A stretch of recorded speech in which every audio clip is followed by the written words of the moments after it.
कि उन्होंने बंगाल में इस बार राष्ट्रीय कार्यकारिणी की बैठक के लिए हम लोगों को बुलाया है। ये प्रदेश और ये स्थान नेताजी का भी बहुत पसंद था।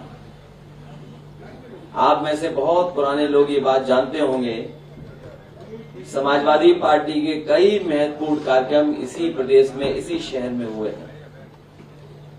और नेताजी से जब कभी भी पूछा जाता था और किमरे नंदा जी जिस बात को करते थे तो अक्सर ये बात हो जाती थी कि राष्ट्रीय कार्यकारिणी या कोई कार्यक्रम करना है तो चलिए कलकत्ता में चलिए।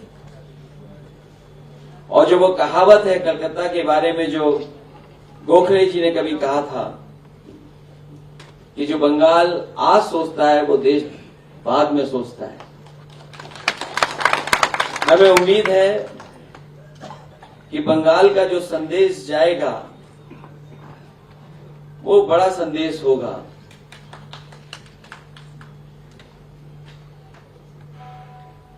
इस धरती ने न जाने कितने ऐसे लोग दिए हैं जिन्होंने न केवल देश दुनिया बल्कि समाज को दिशा दी है। धार्मिक इस रास्ते में भी अगर हम याद करें तो तमाम महापुरुष यहां पैदा हुए जिन्होंने दिशा दी है।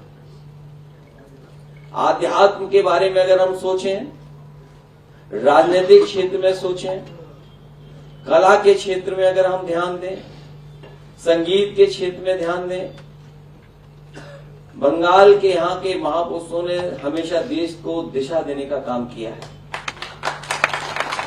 अगर हम नाम गिनें, चैतन्य प्रभु जिन्होंने इसी धरती पर जन्म लिया, वृंदावन से लेकर के दुनिया में भगवान श्री कृष्ण के संदेश देने का काम किया। रामकृष्ण परमहंस को अगर हम याद करें, स्वामी विवेकानंद जी को याद करें, एक ऐसा समय भी अमेरिका ने देखा कि यहां के संत ने ऐसी बात कही कि पूरा का पूरा अमेरिका शांत हो गया, सुनने के लिए बेचैन हो गया। और भी तमाम महापुरुष यहां जन्म लिए। अगर हम मदर टेरेसा की सेवा को याद नहीं करेंगे तो बात अधूरी रह जाएगी। सुभाष चंद्र बोस जिन्होंने नारा दिया, तुम हमें खून दो हम तुम्हें आजादी देंगे। इस देश को आजादी मिली। और ऐसे ही न जाने कितने महापुरुषों को मैं गिना सकता हूं। साइंस के क्षेत्र में भी अमेरिका जैसी जगह पर भी, अमेरिका जैसी जगह पर यहां के लोग गए और उन्होंने स्थान बनाने का काम किया। देश जिन परिस्थितियों में हमारा नहीं था, उस समय भी राजधानी यही थी, कलकत्ता राजधानी थी। यहीं से आदेश या फैसले होते थे, पूरे देश में उसका फैसले का अमल हुआ करता था। अगर हम इतिहास के पन्नों को पलटें और अभी जो हमारे हाथ में संविधान की किताब भी है, तो हमारे कलकत्ता और बंगाल के लोग जानते होंगे, बैटल ऑफ प्लासी जब हुई और उसके बाद इस देश में एक कंपनी जो व्यापार करने आई थी, एक ईस्ट इंडिया कंपनी जो कारोबार करने आई थी, बैटल ऑफ प्लासी के बाद वो कंपनी सरकार बन गई। और आज जब हम भारत की सरकार को देखते हैं तो एक एक फैसला ऐसा लिया जा रहा है, ऐसा ऐसा कानून बनाया जा रहा है कि सरकार प्राइवेट हाथ में चली जा रही है। एक कभी अंग्रेजों ने लंदन में बैठकर के ईस्ट इंडिया कंपनी को एक कानून से सरकार बना दिया और दिल्ली में बैठे हुए लोग ऐसे ऐसे कानून ला रहे हैं जिससे कि हमारा देश गुलाम हो जाएगा। न जाने किस गुलामी की ओर ले जा रहे हैं। मैं यहां के कार्यकर्ता नेताओं को बधाई देता हूं, धन्यवाद देता हूं। इस छोटे से हॉल में अगर कार्यक्रम हुआ है, कार्यक्रम जरूर छोटे हॉल में हुआ है, लेकिन फैसला बना लिया है उन्होंने। हाथ में जो हम लोगों को संविधान की किताब दी है, बाबा साहब भीमराव अम्बेडकर जी का बनाया हुआ जो संविधान दिया है, हमारी आपकी जिम्मेदारी बनती है कि हम लोग इस संविधान को बचाने के लिए आगे आए। चाहे हमारी गिनती कम हो, लेकिन हम उनके साथ खड़े दिखाई देंगे जो हमारा संविधान देश का बचाना चाहते हैं।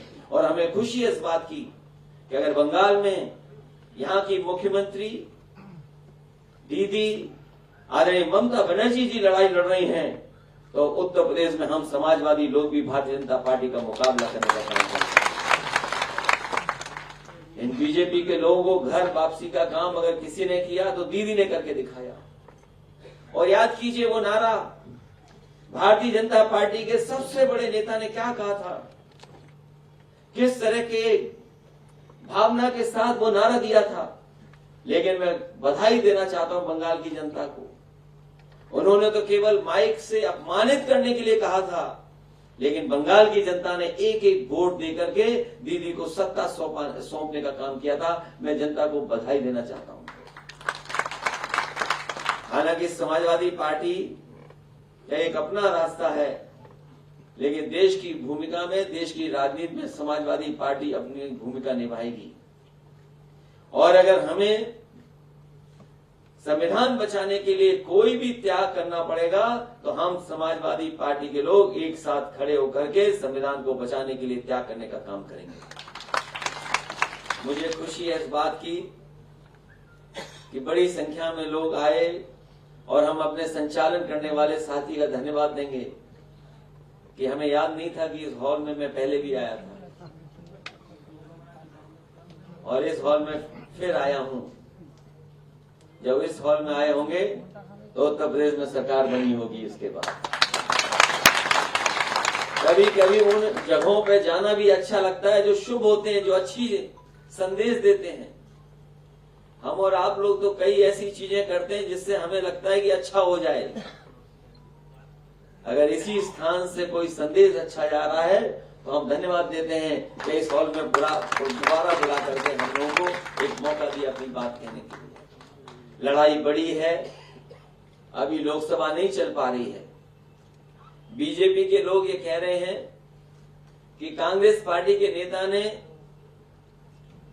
हमारे भारत से दूर कहीं कोई ऐसी बात कर दी जो भारत को ठेस पहुंचा रही है। हम उन्हीं भारतीय जनता पार्टी के लोगों को याद दिलाना चाहते हैं, उत्तर प्रदेश की विधानसभा, और जब विधानसभा में उनके मुख्यमंत्री बोल रहे थे तो उन्होंने समाजवाद की परिभाषा देने का काम किया। और जो परिभाषा हम लोगों ने उनके मुंह से सुनी, जिसने भी सुनी उसने ये महसूस किया कि उत्तर प्रदेश के मुख्यमंत्री बाबा साहब भीमराव अम्बेडकर जी का बनाया हुआ संविधान का अपमान कर रहे हैं। अगर भारतीय जनता पार्टी को ये लगता है कि कांग्रेस के लोगों ने इंग्लैंड में जाकर के भारत का अपमान किया है, तो उन्हें उत्तर प्रदेश के मुख्यमंत्री का भी भाषण वो सुनना चाहिए जो उन्होंने विधानसभा में दिया। जो लोग भी उस भाषण के बारे में जानकारी कर लेंगे वो महसूस करेंगे कि बाबा साहब भीमराव अम्बेडकर जी का दिया हुआ संविधान का उन्होंने अपमान करने का काम किया। जो लाइनें उन्होंने कहीं सदन में, वो इंग्लैंड की प्रधानमंत्री नहीं थी, उनकी अंग्रेजी लाइनों को हिंदी में कर करके सुनाया। देश में कभी कभी बवाल हो जाता है इस बात का कि लोग दूसरे के भाषण को अपना भाषण बना देते हैं। और उत्तर प्रदेश के मुख्यमंत्री तो योगी हैं, संत भी हैं और एक पीठ के बहुत बड़े पीठाश्वर भी हैं। वो अंग्रेजी भाषण को हिंदी में बोल रहे हैं केवल समाजवाद को अपमानित करने के लिए। उस पर भारतीय जनता पार्टी को कोई चिंता नहीं है। अभी कई पत्रकार साथी हम लोगों से कह रहे थे कि आप बंगाल में क्यों आए हैं और आखिर बंगाल में ही क्यों कार्यक्रम आप कर रहे हैं। मैं उन साथियों को कहना चाहता हूं, अपने पार्टी के कार्यकर्ताओं से भी कहना चाहते हैं कि नेताजी भी इसी शहर में आते रहे, इसी बंगाल में आते रहे, और जब कभी भी समाजवादी पार्टी का यहाँ कार्यक्रम हुआ है, समाजवादी पार्टी को हमेशा नई ऊर्जा मिली है। और इस बार तो नवरात्र शुरू होने जा रहे हैं, इसलिए हम समाजवादी लोग इस स्थान पे इसलिए आए हैं कि माँ दुर्गा का भी हम लोगों को आशीर्वाद मिले। और हमें भरोसा है कि इन लोगों ने जिन्होंने संविधान को खत्म करने का कोशिश की है उनका हम लोग मुकाबला करेंगे। और अगर हम चीजें पीछे मुड़ करके देखें तो बताओ महंगाई कहां पहुंच गई है, डीजल पेट्रोल की कीमत क्या है, सिलेंडर गैस का कहां पहुंच गया। आज हर जरूरत की चीज महंगी हो रही है। ये बीजेपी के लोग बड़ा खुश होकर के कहते थे कि देश की आर्थिक नीतियां उन्होंने ऐसी बनाई है कि उनका एक उद्योगपति जो मित्र है वो दुनिया में 2 नंबर पर पहुंच गया है। आज बताओ वही 2 नंबर वाला उद्योगपति किस नंबर पर पहुंच गया। हालांकि जो हिंदी जानते होंगे वो जानते होंगे कि 2 नंबरी हमेशा खराब बात होती है। बताओ वो 2 नंबर वाले लोग आज किस स्थान पर पहुंच गए।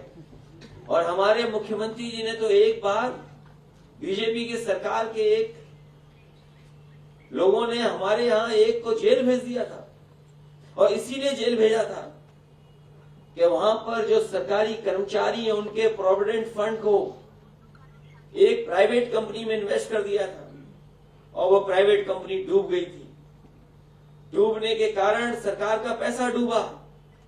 बीजेपी की सरकार ने उस समय के उन अधिकारियों को जेल भेजने का काम किया। मैं उन्हीं बीजेपी के लोगों से पूछना चाहता हूं कि जो 2 नंबर पे तुम्हारे उद्योगपति थे वो आज किस नंबर पर पहुंच गए हैं। और सरकारी संस्थाओं का पैसा उसी कंपनी में इन्वेस्ट हुआ था, LIC का पैसा इन्वेस्ट हुआ, आपका भारत की बैंकों का सबसे बड़ी बैंक का पैसा इन्वेस्ट हुआ है। अगर उत्तर प्रदेश की सरकार और भारतीय जनता पार्टी की सरकार किसी को जेल भेज सकती है तो बताओ दिल्ली में बैठे लोगों को किसको जेल में भेजोगे आप। और फिर आप तो विपक्ष के लोगों के लिए तो आपके पास ED CBI इनकम टैक्स है।